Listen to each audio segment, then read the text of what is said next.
తిరుమల తిరుపతి దేవస్థానంలో గత 5 సంవత్సరాలు పరిపాలన వైఎస్ జగన్ పరిపాలనలో జరిగిన అవినీతి ఒకటి అంతా ఇంత కాదు. చాలా లోతుగా దర్యాప్తు చేస్తున్నా కూడా ఇంకా తువ్వే కొద్దీ అక్రమాలు, అన్యాయాలు, అవినీతి బయటపడుతుంది. మా దగ్గర కొన్ని టికెట్స్ ఉన్నాయి, అవన్నీ కూడా సబ్మిట్ చేశాం. గత ప్రభుత్వంలో వైఎస్ఆర్సీపీ నాయకులు, మంత్రులు, ఎమ్మెల్యేలు, ఎంపీలు విడిగా తీసుకున్న టికెట్లు ఒక్కొక్కరు 70-80 టికెట్లు తీసుకున్నారు. ఈ టికెట్ల విచారణ జరపాలి. ఆ టికెట్ల కుంభకోణంలో లక్షలాది కాదు కోట్ల రూపాయల చేతులు మారినాయి. ఒక్కొక్క మంత్రి 70-80 టికెట్లు, ఒక్కొక్క ఎమ్మెల్యే 10-15 టికెట్లు తీసుకున్నాడు. ఈ సేవా టికెట్లను ఎలా ఇచ్చారు, ఎందుకు ఇచ్చారు, ఇవన్నీ విచారించాలని చెప్పి కూడా మా దగ్గర ఉన్న పూర్తి డేటాను కూడా అధికారికి అందజేశాం. టీటీడీ పైన పవన్ కళ్యాణ్ గారు, చంద్రబాబు గారు ప్రక్షాళన మొదలెట్టాలని చెప్పారు. టీటీడీలో శ్రీవాణి ట్రస్ట్ పేరుతో పెద్ద కుంభకోణం జరిగిందని పవన్ కళ్యాణ్ గారు ఏ రోజు చెప్పారు, ఆ రోజు నుంచి టీటీడీ వివాదాస్పదంగా మారిపోయింది.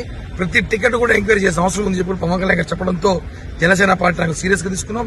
దీని మీద 3 రోజుల క్రితం మేము ఇక్కడ ఎవరైతే స్టేట్ విజిలెన్స్ ఎన్ఫోర్స్మెంట్ ఆఫీసర్ అక్కడికి వెళ్లి ఒక లెటర్ ఇచ్చాం. ఈ రోజు దానికి సంబంధించిన అధికారి కరీముల్లా సార్ గారు, ఎస్పీ గారు నేతృత్వంలో ఈ రోజు టీటీడీలో జరుగుతున్న అవినీతిపైన బయట తీయడానికి ఆయన ఒక కమిటీ చేశారు. ఆయన కూర్చొని కలిసాము. ఇందాకే కలిసి టీటీడీలో మా దగ్గర ఆధారాలు, మా దగ్గర ఎవిడెన్స్ కొన్ని కూడా ఆయనకి సమర్పించాము. ఆయన చెప్తున్నారు, ఎవరైనా బాధితులు ఉంటే శ్రీవారి ట్రస్ట్ కానివ్వండి, గత ప్రభుత్వంలో బెదిరించి భయపెట్టే దర్శనాలు వేయించడం కానీ, కొండపైన ప్రాజెక్టులు చేసుకున్నా కానీ, ఎటువంటిది ఉన్నా సరే అల్లిపిరి టోల్ గేట్ నుంచి తిరుమలలో ఏమి జరిగినా, ఎవరు బాధితులున్నా రండి, మాకు తెలియజేయండి. ఇప్పటికీ చాలా మంది బాధితులు వచ్చారంట, వచ్చి కంప్లైంట్ ఇవ్వండి.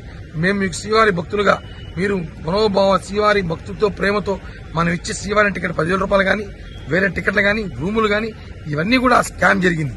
ఇవన్నీ కూడా బయట తీసుకొస్తాం. ప్రజలు సహకరించాలి, భక్తులు సహకరించాలని చెప్పి కోరారు.